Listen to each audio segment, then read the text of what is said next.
తెలుగు శ్రోతలందరికీ నమస్కారం అండి. మన అలనాటి కథలు ఎవర్ గ్రీన్ స్టోరీస్ ఛానల్కి మీ అందరికీ స్వాగతం.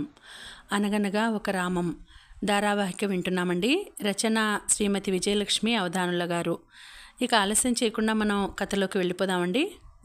వీడియో చూసిన వెంటనే లైక్ చేసి షేర్ చేసి తప్పకుండా సబ్స్క్రైబ్ చేసుకోండి. మన ఛానల్ని బెల్ ఐకాన్ యాక్టివేట్ చేసుకోండి.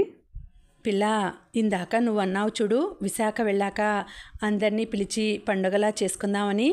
ఇప్పటికైనా ఆ కోరిక తీర్చుకోవడానికి మనకు అడ్డేమిటి? రామం ప్రశాంతంగా అడిగాడు. వెనకవాటాలో మళ్ళా ఆ పాత ఇంట్లోనే ఉంటూ సరైన జాగా లేక ఏం బాగుంటుంది? అమ్మలు అంది. మనకి ముందువాట ఉంది కాబట్టి నువ్వు అక్కడ చేసుకుందాం అనుకున్నావు. ఒకవేళ మనం వెనకవాట ఒక్కటే కట్టుకున్నాం అనుకో, అప్పుడు అక్కడే చేసుకునే వాళ్ళం కదా. మన ఆనందాలను జరగని వాటితో ఎందుకు ముడిపెట్టుకోవడం చెప్పు? అసలు నాకు ఇంకో ఊహ వస్తోంది. రామం ఆలోచిస్తూ అన్నాడు. ఏమిటో అది? అమ్మలు కుతూహలంగా అడిగింది. అసలు అందరినీ పిలిచి ఆ వేడుక చేసుకోవడం అక్కడ విశాఖలోనే ఎందుకు? ఇక్కడ బెల్లంపల్లిలో కూడా చేసుకోవచ్చు కదా. ఇంత పెద్ద ఇల్లు ఉంది, ఇన్ని బెడ్రూమ్లు ఉన్నాయి, అందరూ వచ్చినా ఇబ్బంది ఉండదు, రామం అన్నాడు. అమ్మలు ఆలోచనలో పడింది. మీ ఆలోచన కూడా బాగుందండి. పోనీ అలాగే చేద్దాం. మీరు ఆగస్టులో రిటైర్ అవుతారు. రిటైర్మెంట్ సమయానికి పిల్లలకి సెలవులు ఉండవు.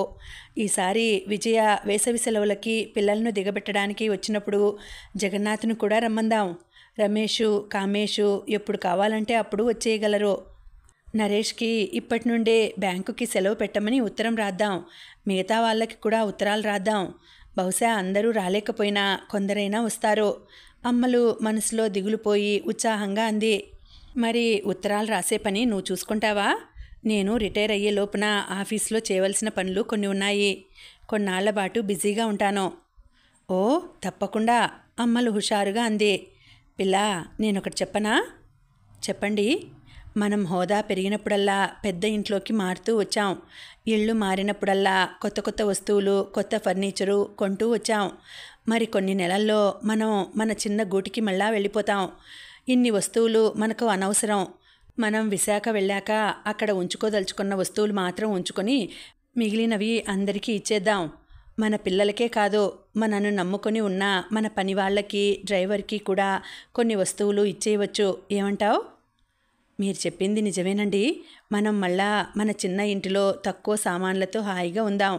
నాకైతే మరో ఊహ కూడా వస్తోంది. చెప్పు పిల్ల. నాకు ఇప్పుడు ఇన్ని నగలు కూడాయి కదా, అందులో కొన్ని విజయకి, కోడళ్ళకి ఇప్పుడే ఇచ్చేస్తాను. ఎప్పుడో నేను పోయేదాకా అవన్నీ దాచుకోవడం ఎందుకు? రామం చప్పున అమ్మలు నోరు మూసేశాడు. పోవడం సంగతి ఇప్పుడు మాట్లాడకు పిల్ల. నగలు ఇచ్చేస్తానన్నావు. సరే, బాగుంది, అలాగే చెయ్యి అన్నాడు నవ్వుతూ. అమ్మలు ఆ రోజే తన పనులకు శ్రీకారం చుట్టింది. ముందుగా విజయకు ఉత్తరం రాసింది. చిరంజీవి సౌభాగ్యవతి విజయను ఆశీర్వదించి అమ్మ వ్రాయినది. ఇక్కడ మేము క్షేమం, అక్కడ మీరందరూ క్షేమంగా ఉన్నారని తలుస్తాను. ఇంతకు నేనిప్పుడు వ్రాయినది ఏమనగా, పిల్లలకు వేసవి సెలవులు ఇచ్చినప్పుడు నువ్వు దిగబెట్టడానికి వస్తావు కదా, అప్పుడు జగన్నాథ్ను కూడా రమ్మని చెప్పు. మీరందరూ ఇక్కడ కనీసం వారం రోజులు ఉండేటట్లు వస్తే బాగుంటుంది.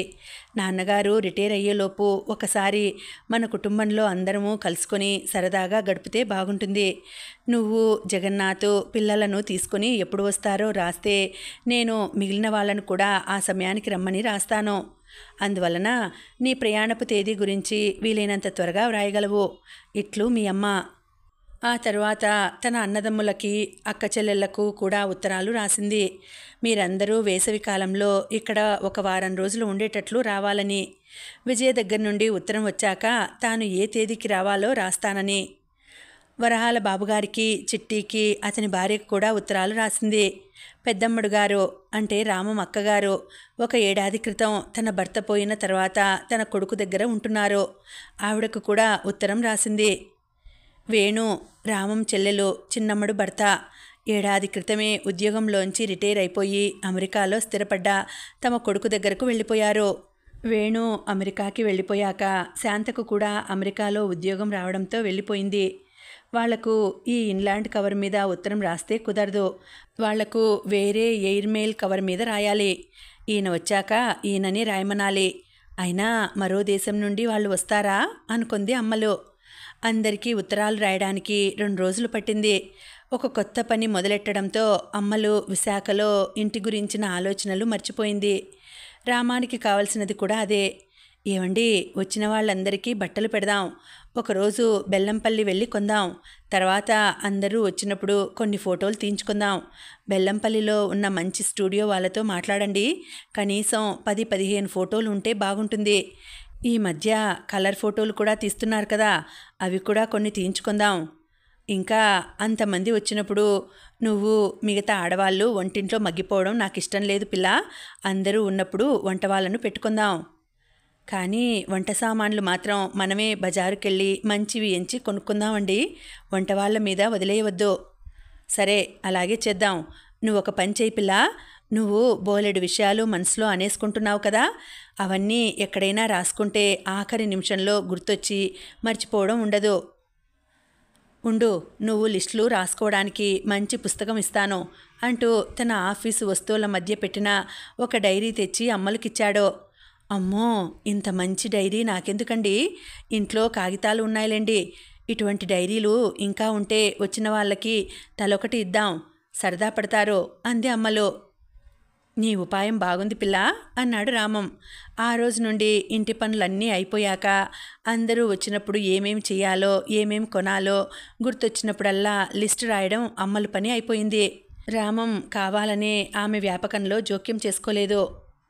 4-5 రోజుల్లో విజయ దగ్గర నుండి ఉత్తరం వచ్చింది. పిల్లలకు ఎప్పటి నుండి సెలవులు ఇస్తారో, తాము ఏ తేదీకి అక్కడికి చేరుకుంటామో అన్నీ వివరంగా రాసింది. వారం రోజులు ఉంటామని కూడా రాసింది. అమ్మలు ఆనందానికి అంతులేదు. ఇప్పుడు తేదీ తెలిసిపోయింది కాబట్టి మళ్ళా అందరికీ ఏ తేదీన రావాలో వివరంగా రాసింది. ముందుగా వరహాల బాబుగారి దగ్గర నుండి ఉత్తరం వచ్చింది.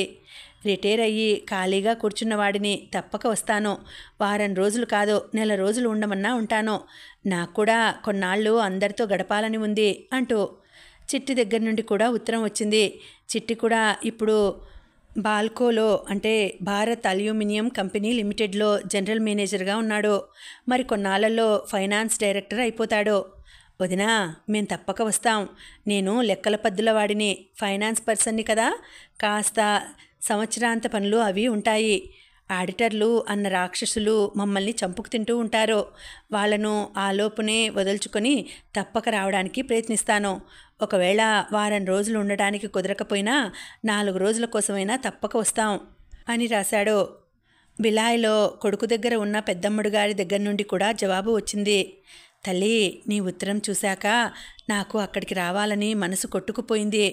ఒరేయ్, నన్ను అక్కడికి దిగబెట్టేయరా, తిరుగుదలలో అక్కడి నుండి ఎవరైనా దిగబెట్టేస్తారు అని అబ్బాయిని బ్రతిమాలాను. వాడికి ఏవో సంవత్సరాంతపు పనులట, వేసవి అయిపోయేదాకా అసలు సెలవు దొరకదట, దిగపెట్టలేను అనేశాడు. ఓ 10 ఏళ్ల క్రిందటి దాకా అయితే ఇక్కడ ఎవరైనా రైలు ఎక్కించేస్తే అక్కడ దిగిపోయేదాన్ని. కానీ ఇప్పుడు ఒంటరి ప్రయాణాలు భయంగా ఉన్నాయి. బీపీ ఎక్కువయ్యి అస్తమానం తల తిరుగుతూ ఉంటుంది. పోనీలే, మీరు విశాఖ వచ్చాక అటువైపు ఎప్పుడైనా వస్తే అక్కడికి కూడా వస్తాను అంటూ అందరినీ పేరు పేరున అడుగుతూ ఒక కవర్లో 3 పేజీల ఉత్తరం రాసింది. అమ్మలకి తన పెద్ద ఆడపడుచును తలుచుకుంటూ ఉంటే చాలా జాలి వేసింది. ఆవిడకు 13 ఏళ్లప్పుడు పెళ్ళయిందట. పెళ్ళి అయ్యేదాకా తండ్రి కట్టడిలోనే పెరిగింది. పెళ్ళయ్యాక భర్త అంటే ఎలా వణికిపోయేదో తనకు తెలుసు.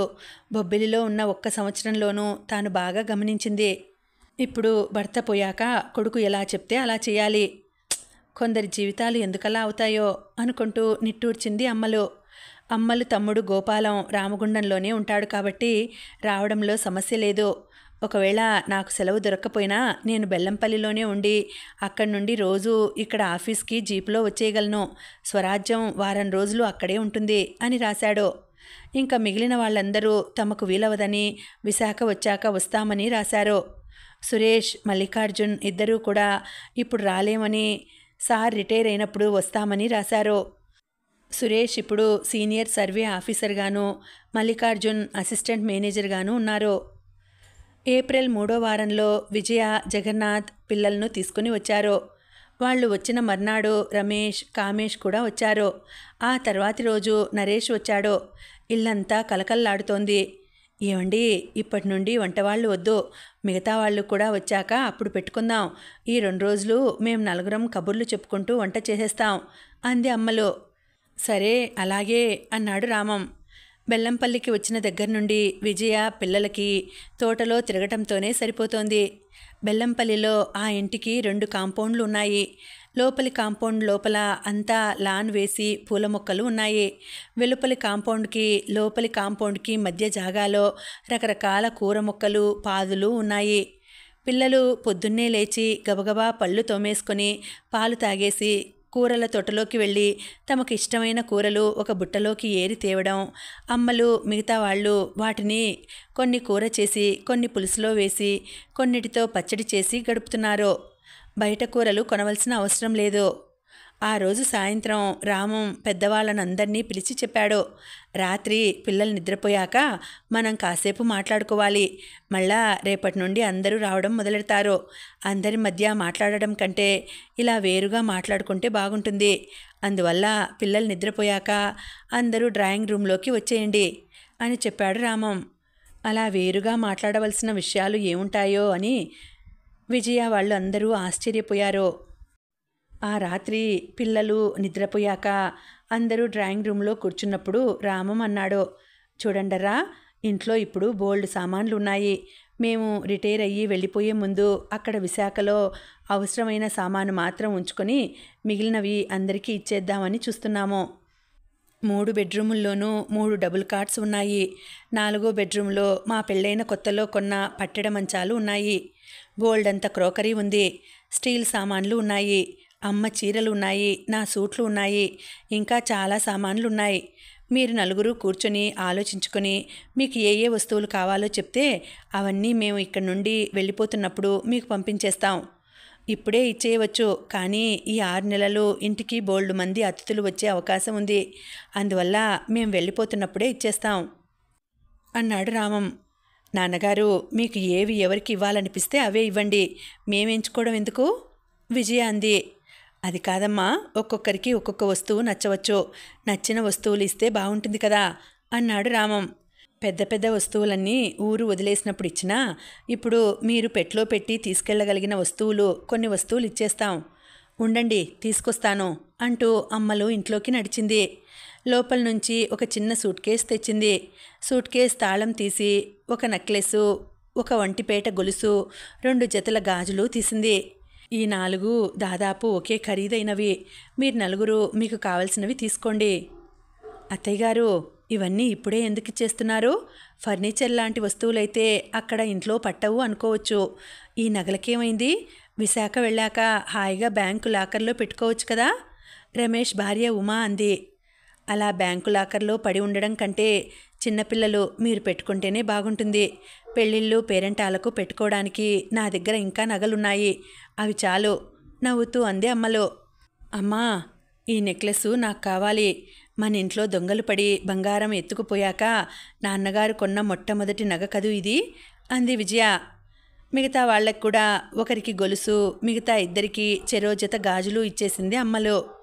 ఇవిగో ఈ 8 పట్టుచీరలు ఒక్కొక్కరు 2 చొప్పున తీసుకోండి అంటూ సూట్ కేసులోంచి 8 పట్టుచీరలు తీసింది.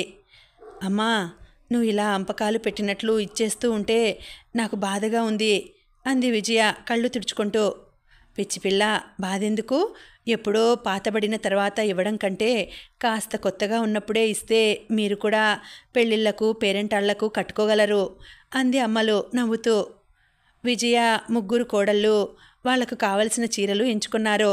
అమ్మా, ఈ చీర కూడా దొంగలు పడ్డ తర్వాత కొన్నదే కదూ, దీని మీద బ్లౌజ్ ఉండాలి కదా, నువ్వు వాడుకుంటున్నావా అంది విజయ తాను ఎంచుకున్న చీరల్లో గంధం రంగు చీరకు నీలం బార్డర్ ఉన్న చీర చూపెడుతూ.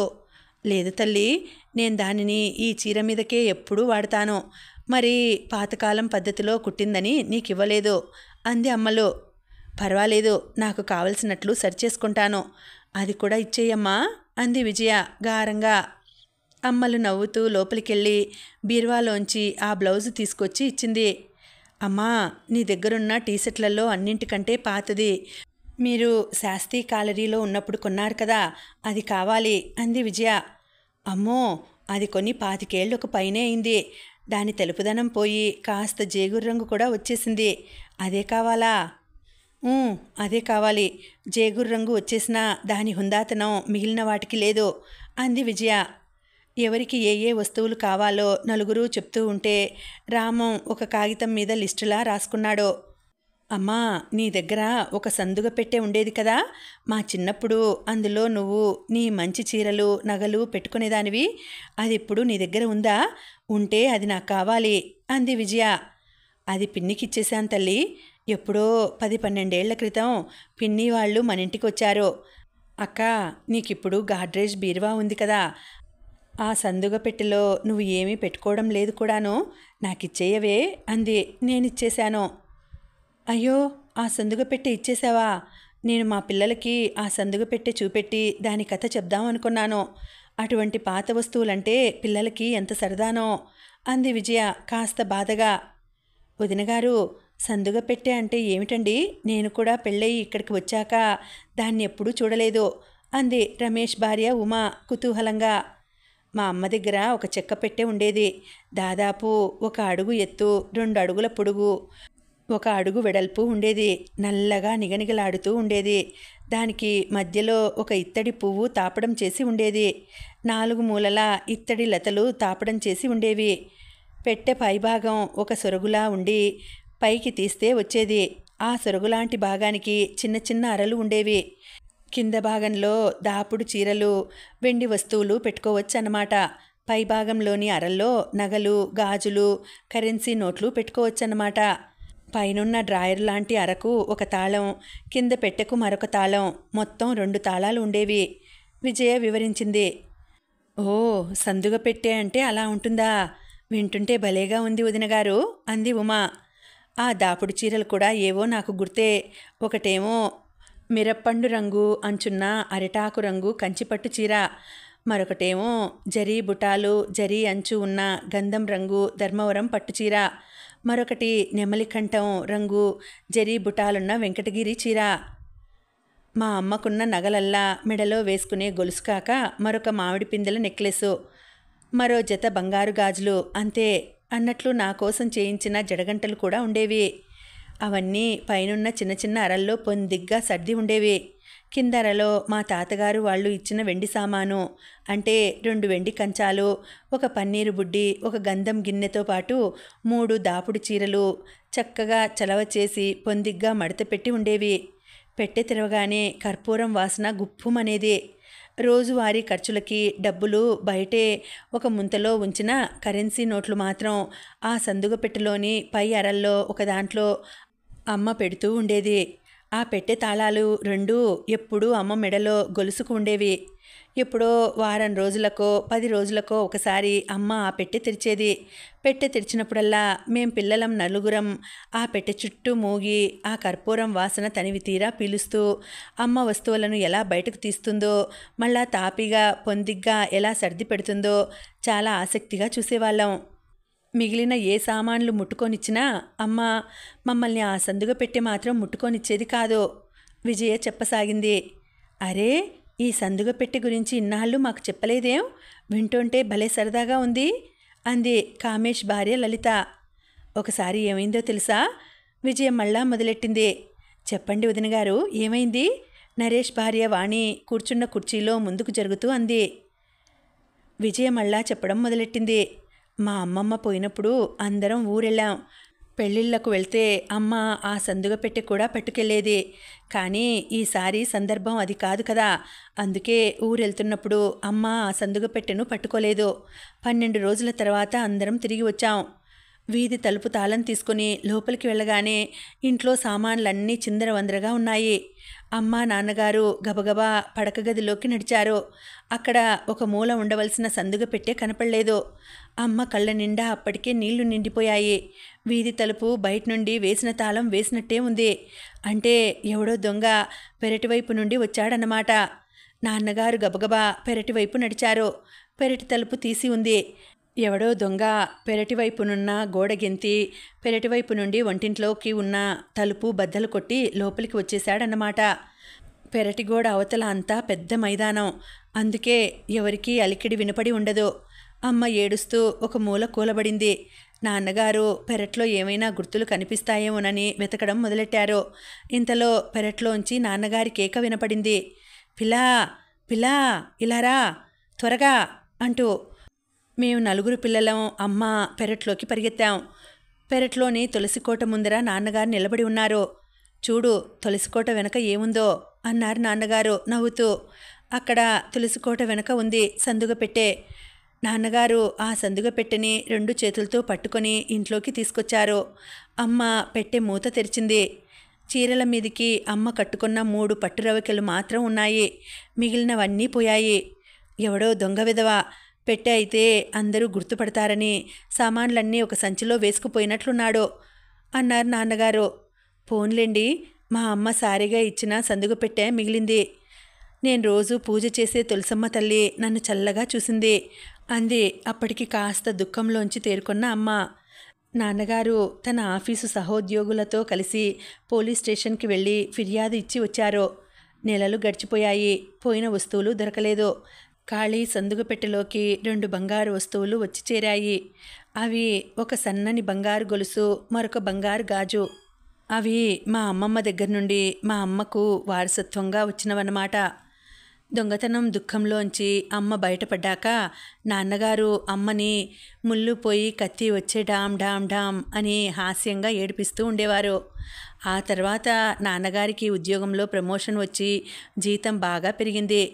1 ఏడాదిలోనే దాదాపు పోయిన పట్టుచీరల రంగువే మళ్ళా 3 చీరలు కొనేశారు. ఆ సన్న గొలుసు, ఒక బంగారు గాజు కలిపి 4 బంగారు గాజులు చేయించారు. మరో 2-3 ఏళ్ల తర్వాత పోయిన నెక్లెస్ లాంటిదే మరొకటి చేయించారు. ఇందాక నేను ఎంచుకున్నాను ఆ నెక్లెసే.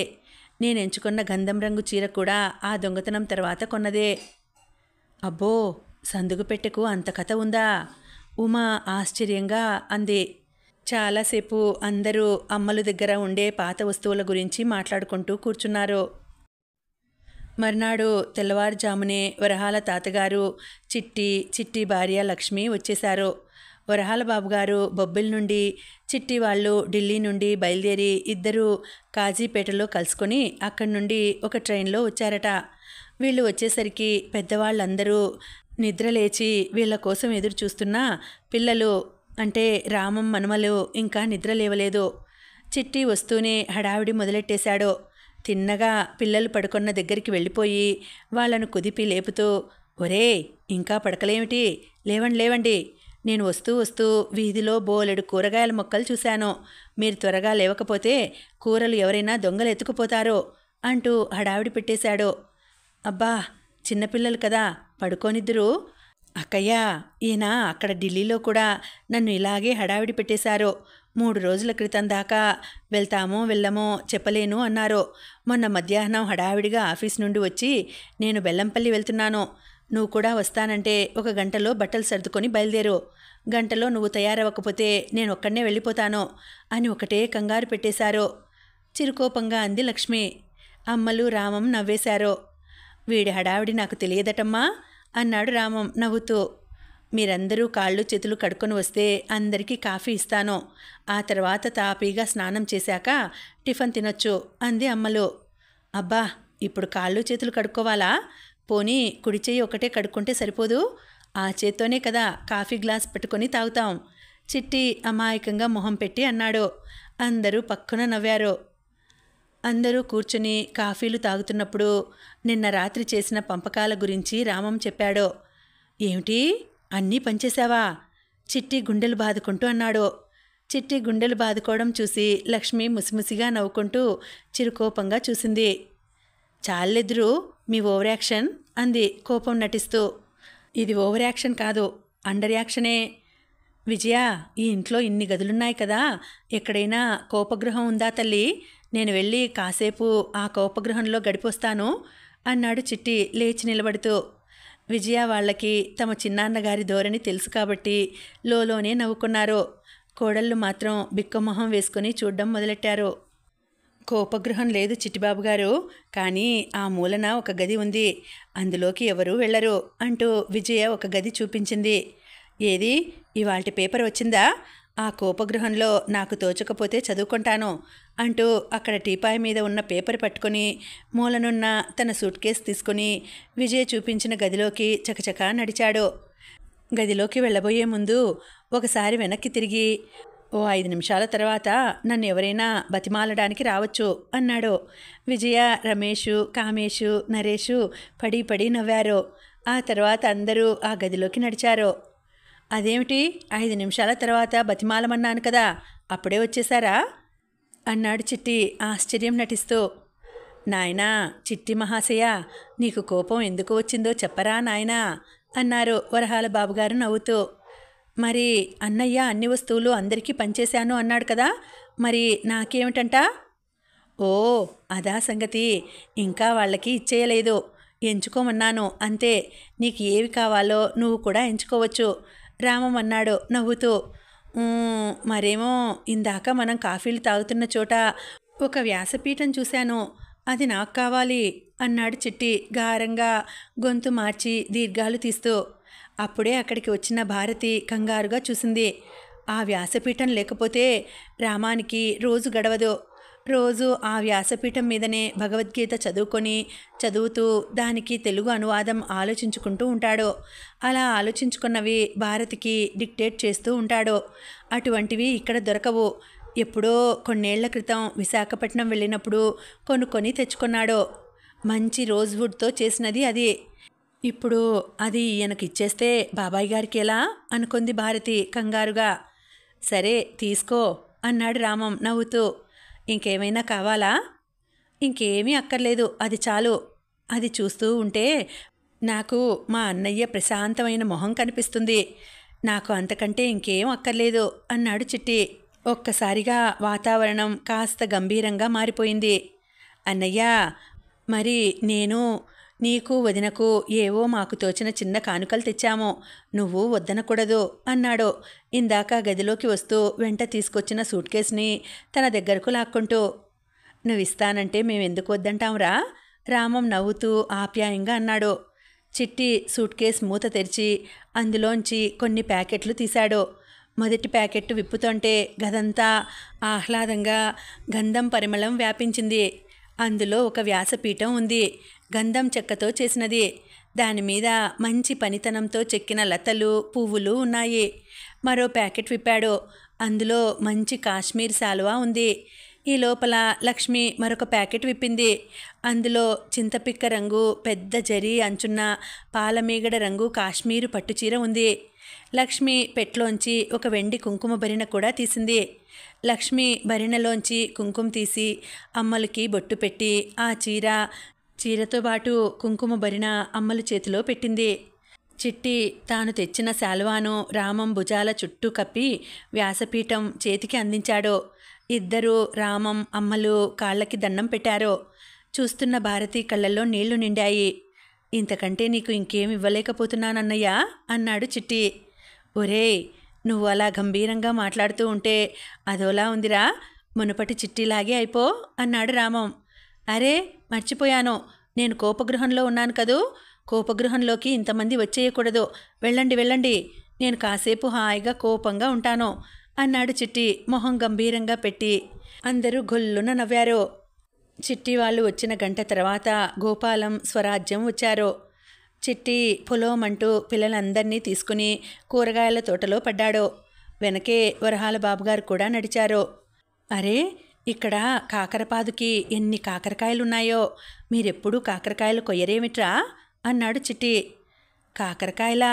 అబ్బా, నాకు అస్సలు ఇష్టం లేదు, చేదుగా ఉంటాయి అన్నాడు సాయి.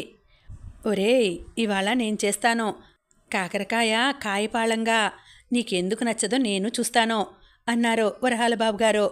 పిల్లలు అయిష్టంగానే కాకరకాయలు ఏరసాగారు. పిల్లలు, కళ్ళున్న వాళ్ళదే కాకరకాయ అన్న సామెత ఎప్పుడైనా విన్నారా?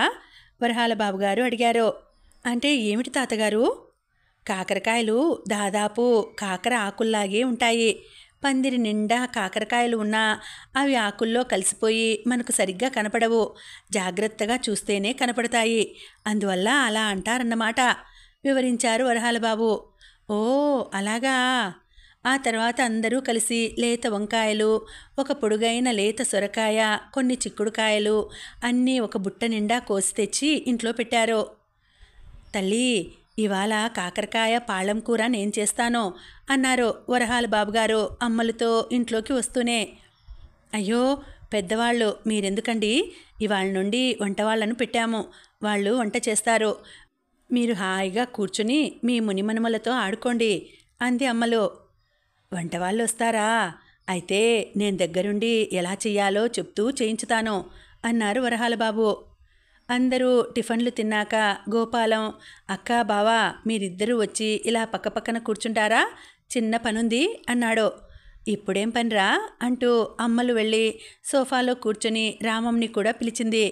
ఇద్దరూ పక్కపక్క కూర్చున్నాక గోపాలం తన జేబులోంచి 2 చిన్న ఆభరణం డబ్బాలు తీశాడు. 2 డబ్బాల్లోనూ 2 ఉంగరాలు ఉన్నాయి. ఒక ఉంగరం మీద లక్ష్మీదేవి ముఖము, మరొక దాని మీద విష్ణుమూర్తి ముఖము ఉన్నాయి. లక్ష్మీదేవి మొహం ఉన్న ఉంగరం రామం చేతికిచ్చి, బావా మీరు అక్క చేతికి తొడగండి అన్నాడు. ఇదేమిటి గోపాలం, ఇప్పుడు ఇవన్నీ ఎందుకు? రామం కంగారుగా అన్నాడు. మీ 61వ పుట్టినరోజు నాడు నేను రాగలనో లేదో, అందుకే ఇప్పుడే ఈ చిన్న బహుమతి అన్నాడు గోపాలం. రామం నవ్వుతూ ఆ ఉంగరాన్ని అమ్మలు చేతికి తొడిగాడు. అమ్మలు చేతికి మరో ఉంగరాన్ని అందించి రామానికి తొడగమన్నాడు. అమ్మలు నవ్వుతూ తొడిగింది. చిట్టి గట్టిగా చప్పట్లు కొట్టాడు. అందరూ ఆ చప్పట్లతో జత కలిపారు.